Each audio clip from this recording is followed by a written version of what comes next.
चैत्र पौर्णिमेचा चंद्र बघा किती छान दिसतोय आणि थोडीशी हवाही चालू आहे. बाहेरचं वातावरण त्यामुळं गरम नाही वाटत. हलकीशी हवा चालू असल्यामुळं असं आल्हाददायक सुखद वातावरण वाटतं. पौर्णिमेनंतर चंद्र कमी कमी होत जातो.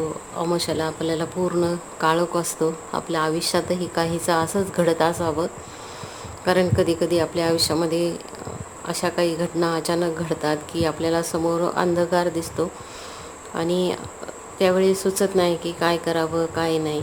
पण जसा अमावास्येनंतर चंद्र हळूहळू वाढत जातो तसं आपल्या अडचणीही हळूहळू कमी होत जातात आणि ह्या सगळ्या गोष्टी आपल्याला फेस कराव्या लागतात. बघा, मध्ये मध्ये तुम्हाला इथं पक्षी उडताना दिसत आहेत. संध्याकाळ झाली तरी पक्षी म्हणजे आपली जागा शोधण्यासाठी इकडून तिकडे फिरत आहेत. तर अशा प्रकारे हा चंद्र आज खूप छान दिसतोय, आज पौर्णिमा असल्यामुळे.